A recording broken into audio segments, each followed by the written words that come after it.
Hey there everyone, I'm Michael, developer at Trixel Creative working on Restitched, and in this video I'm going to be starting a new series called LBP Tutorials from a Restitched dev. I've learned a lot from working on Restitched, and it's been an amazing experience, and I want to take some of what I've learned about game design and level design and apply it to LittleBigPlanet. And of course, you'll also be able to use some of these tricks in real game engines and in Restitched when that inevitably comes out.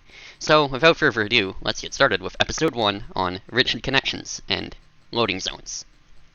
So, in LittleBigPlanet 3, they added this thing called the dynamic thermometer, and what it allows you to do is it basically allows you to define a loading zone, and any object in that loading zone gets, well, loaded in. That way the game can unload objects outside that loading zone, and your thermometer sort of becomes a measurement of how complex the area around Sackboy is, rather than how complex the actual level is. Which basically means you can make more complex levels. And, well, they don't really do a great job of explaining how you can optimize your levels for dynamic thermometer, and indeed, some of these tricks are great for optimizing your levels in general, regardless of dynamic thermometer, and some of these tricks are even useful in actual game engines. So I want to show you guys some of these tricks, and I want to explain a concept in LittleBigPlanet called rigid connections.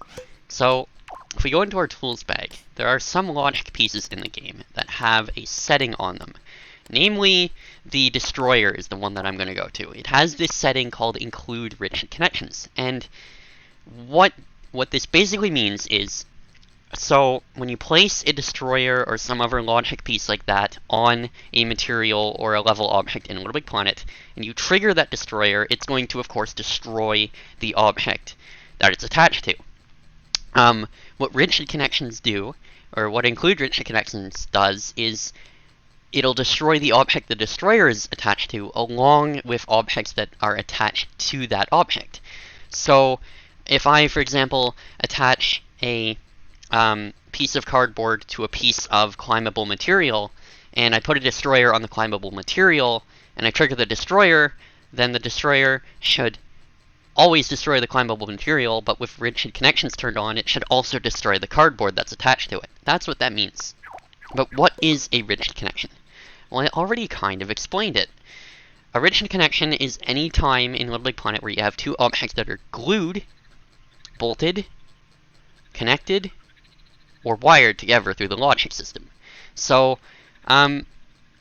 what is the advantage of these, and, well, what's wrong with them in terms of dynamic thermometers and loading zones, and how do we avoid them? Well, first I'm going to start by, well, I already answered one advantage to them. It allows you to destroy objects simultaneously that are attached together. But another advantage is, for example, being able to take a piece of glued material here and go ahead and move the entire object instead of having to move each object individually. That's a pretty neat advantage. Same with the bolted object, we can grab the background here and move the entire assembly. Doesn't really work the same for connectors and logic, but, you know, you get the point. It does make things a little bit easier in the game to work with.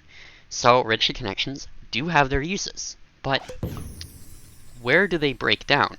Well, they break down when we get into the dynamic thermometer and loading zones, and when we consider how the game and its engine and its physics engine work. So, I have created, the other night, a little bit of a gray boxed level here. It's nothing too elaborate. It's just a few simple, basic LBP1 style gameplay sequences here. Some things you have to swing across, and a little bit of a jetpack puzzle here. And over here, I've added a grappling hook section. So a pretty small, basic level, not really fleshed out. And there's the scoreboard. But I made this level to demo some of the ways we can deal with rigid connections and how to avoid them. So I'm going to cover each type of connection individually, and I'll talk to you guys about how we can avoid them and why we might want to avoid them.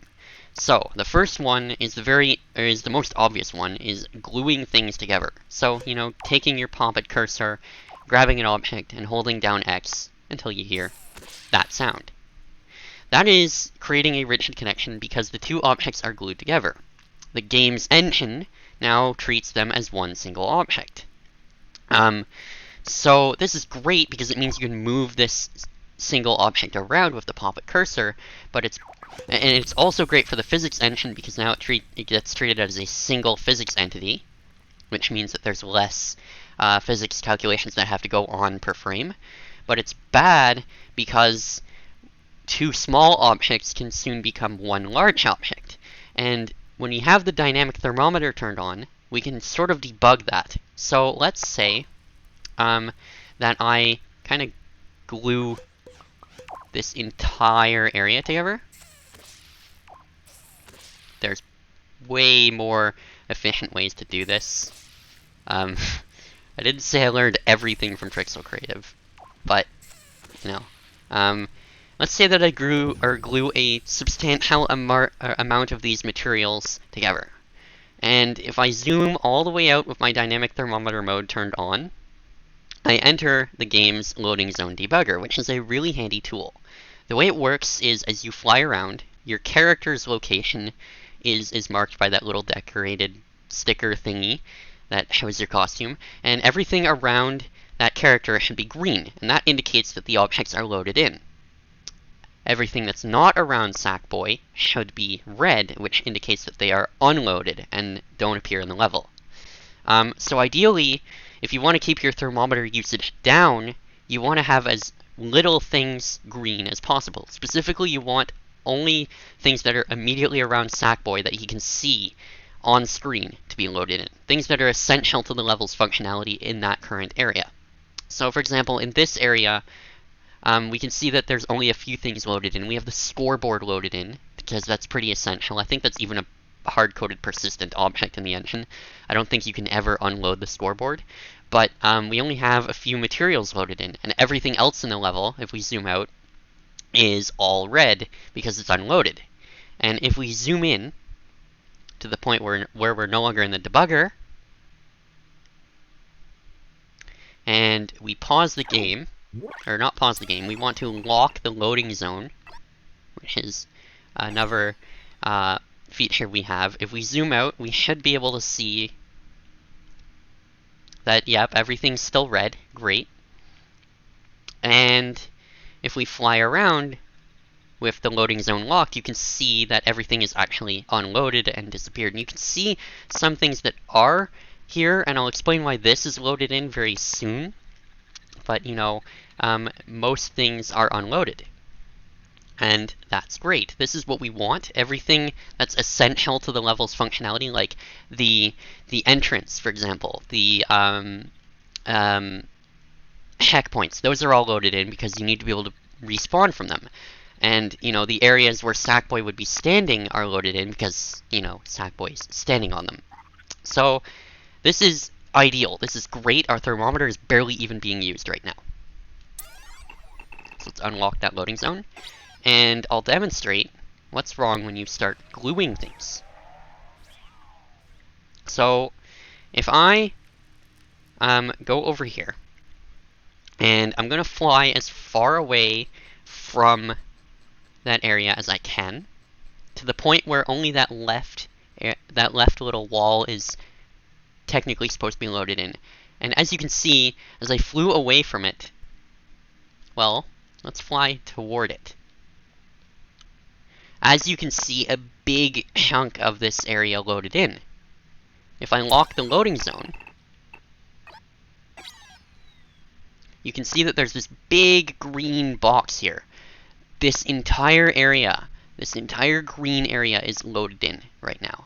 That's what the game is showing us. And in fact, if we zoom in, you'll see that all of this geometry is loaded in. Now, with the level, with the loading zone locked, here's how we're gonna fix this. So, we need to realize two things that we can do. First of all, we can stop gluing things together. Stop gluing massive pieces of level geometry together, because it creates these big loading zones, and it makes it annoying for the game to deal with. So, instead, what you should be doing is you should be taking advantage of this tweak that was added in LittleBigPlanet 3, and in fact in Vita as well, and even LittleBigPlanet PSP, the physics mode. You want to set it to dynamic, or to static physics, so the mountains. And that's a good indication of why you should set it. It's indicating to you that it's meant for terrain or for level geometry, platforms that aren't supposed to move. Anything that's not supposed to move should generally be static physics like this. Gluing is kind of a little bit obsolete now when it comes to big level objects like this, and with the static physics setup, we can go ahead and start pulling apart everything. And as we do this with the loading zone paused, the game is actually going to start unloading things.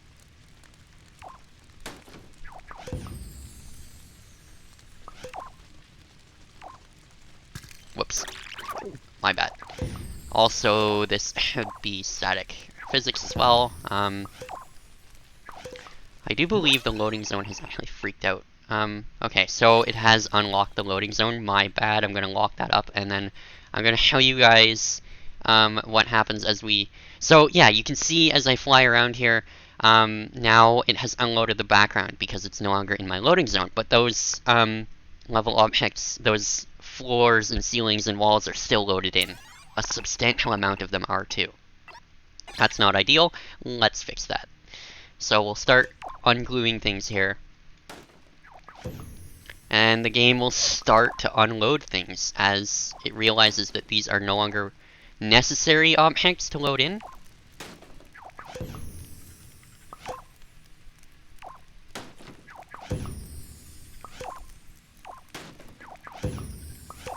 So that piece has loaded, or has unloaded.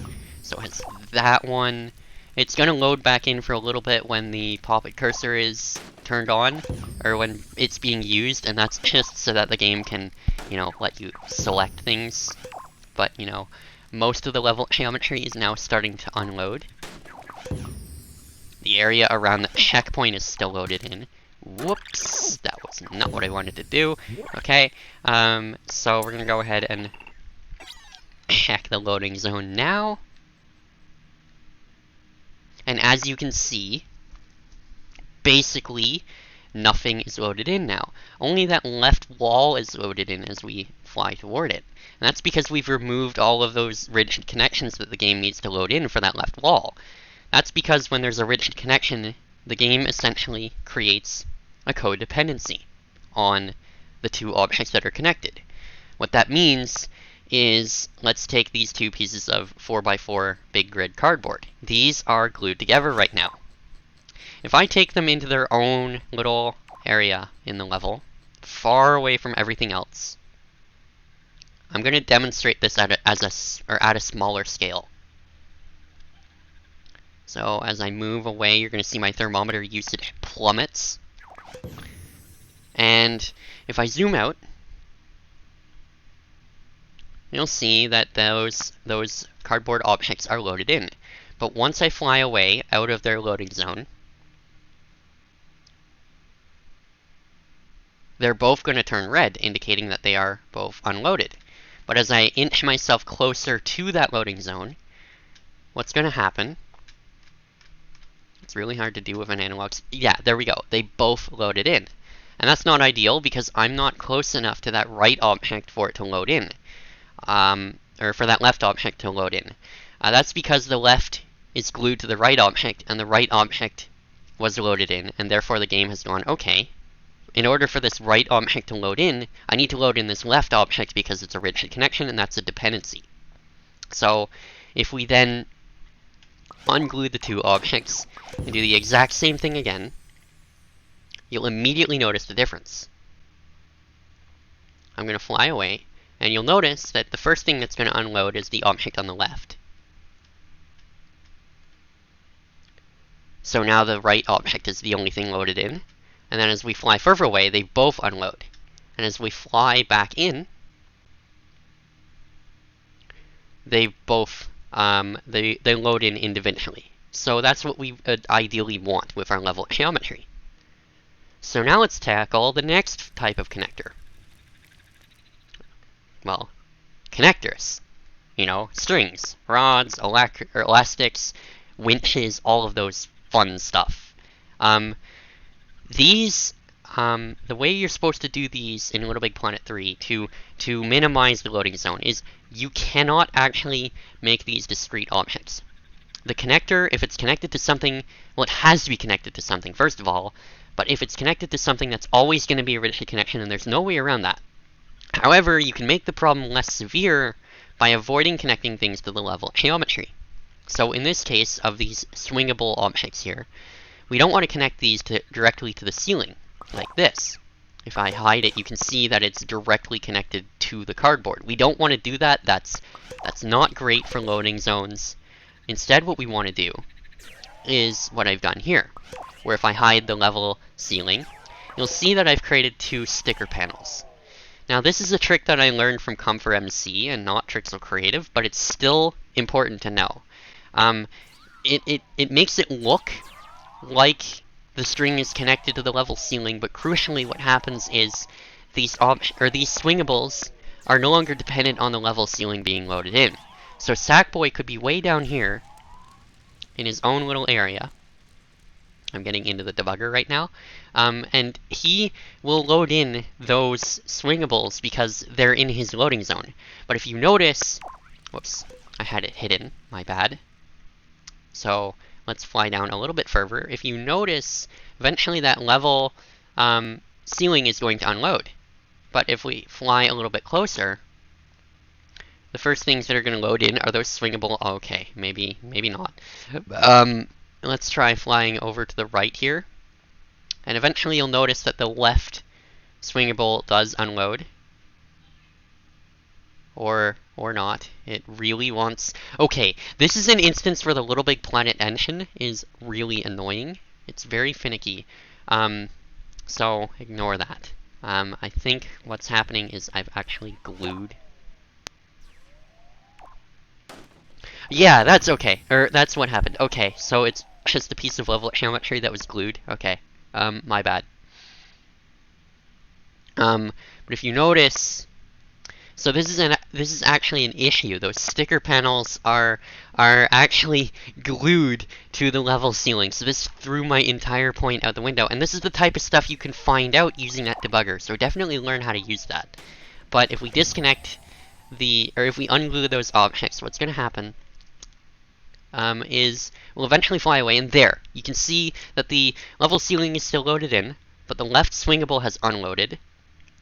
And now as we fly further away, the right swingable, and then the level ceiling has unloaded.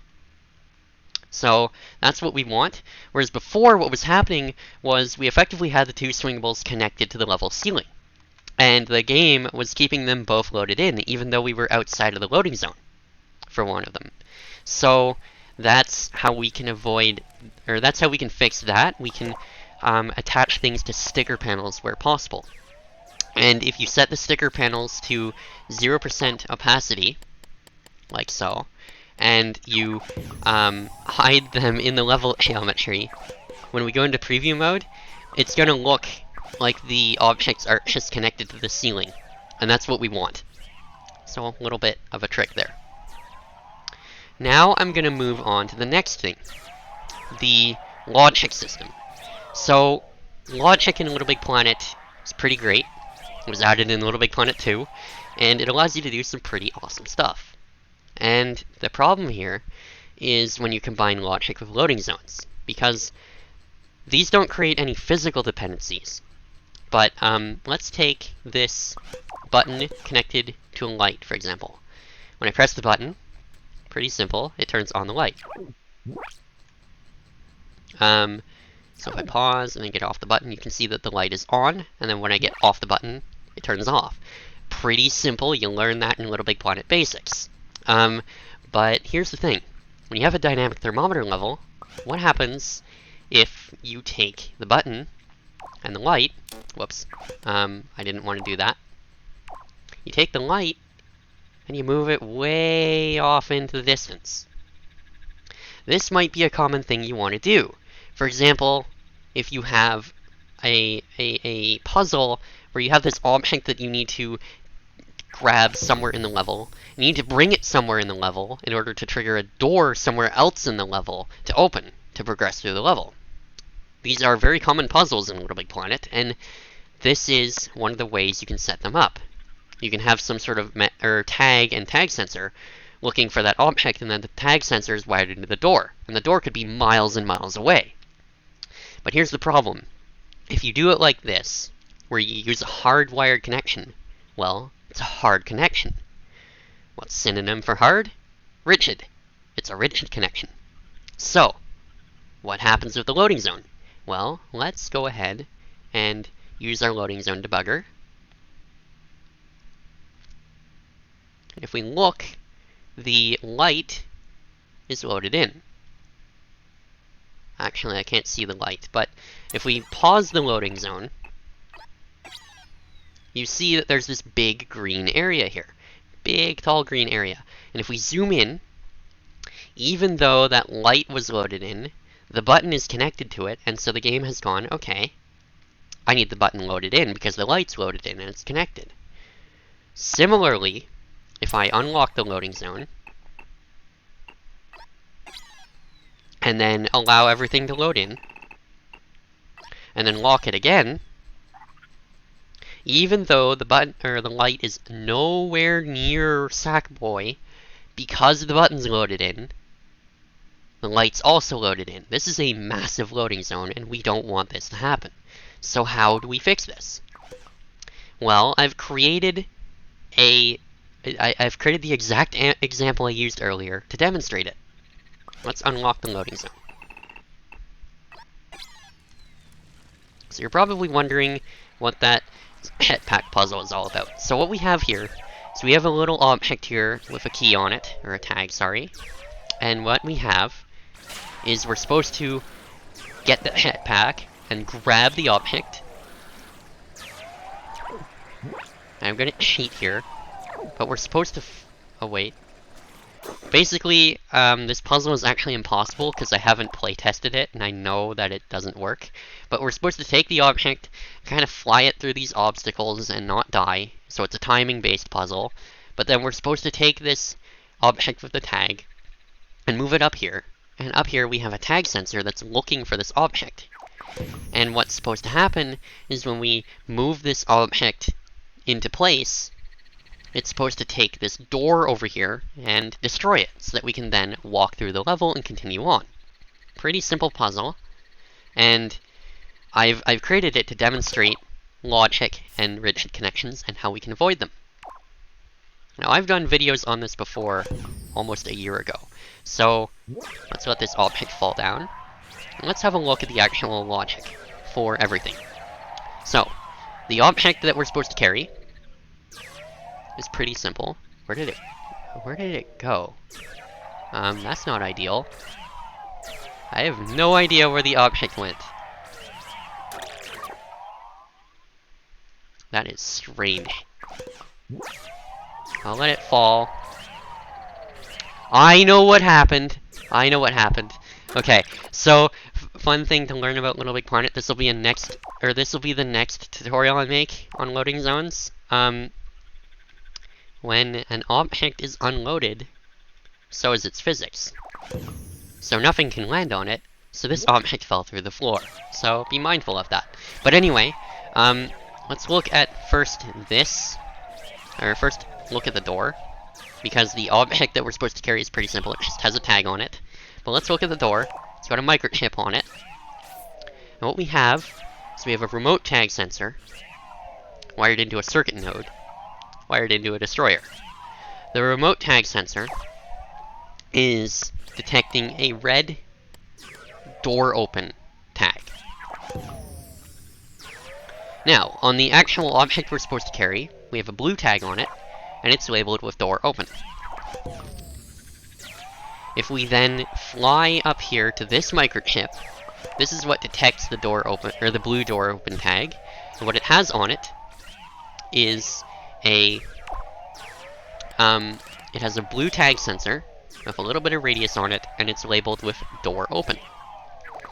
And wired into it, on the outputs, is a sound player and a red tag, and the red tag is labeled with door open. So that's what that microchip does. And what happens if I drag the object into place?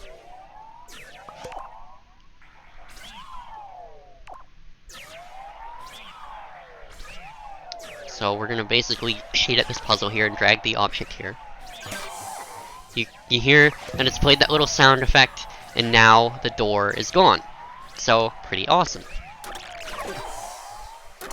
So let's undo that. Now, why did I use the remote tag sensor instead of just taking the tag and going ahead and wiring it directly in to the circuit node, which I can not actually do the way I thought without actually going up here. I was going to try to do it from the microchip input, but I realized that I deleted that. So let's go ahead and take this, and we're going to go ahead and connect this into the door here. And I'm going to bring it into the circuit node. And now this is the exact same puzzle, only this time, and I'm going to prove it's the exact same puzzle, but anyone who knows LittleBigPlanet logic will know it's the exact same puzzle. It'll do the same thing. However, the big problem is, well, I'll show you. Alright. I don't know what I did there. But, you know, let's have this object connected like it is now. And I'll show you what's wrong with doing that. Well, I already did show you. Let's fly. Oh yeah, also another thing I need to remove just to demonstrate this is the persistence tweaker. I will tell you why that's necessary soon. Let's fly up here to the circuit board up here. Now, we've created a rigid connection between this circuit board and the door. And this circuit board is on the level background. So, this is quite bad. So let's see where the level background starts. It starts about here. And if I start to zoom out, pay attention to just how much is loaded in right now. And let's try to unload things. As you can see, it's not quite going well. Yeah. So there are more optimizations I could do to that level background, but crucially the big problem is, once the level background loads in, if I pause the loading zone, the door loads in. Even though none of the ground is loaded in. Actually, I can't seem to see the door. Where's the door? It should be loaded in. How dare you defy my expectations, LittleBigPlanet game engine. Okay. Alright, it fooled me. I'm annoyed now. Oh, yep, I see why. Alright. I actually proved myself wrong, because this piece of the level geometry is separate from the rest of it. Actually, no, it's not. Okay, this is even more baffling. Yeah, this is way more baffling now. Did I never place? Oh my god, okay. Ignore me, I never placed any background there. Okay, I am visually impaired, so I couldn't tell. My bad. But, what? This object is loaded in right now.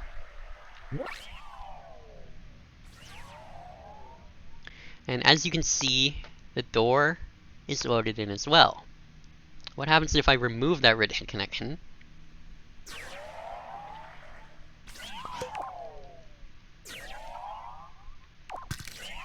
And instead go back to using the remote tag sensor.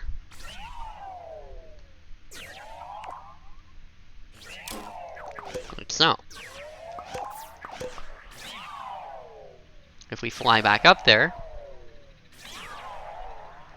and lock the loading zone, let's fly back down and see if that door is loaded in again. As you can see, the door is nowhere to be found. It's not loaded in. So, then, what do? Well, there's actually a problem with this. See, we have stopped the door from loading in, and that's great, but what we've also stopped from happening is when we drag the object up here,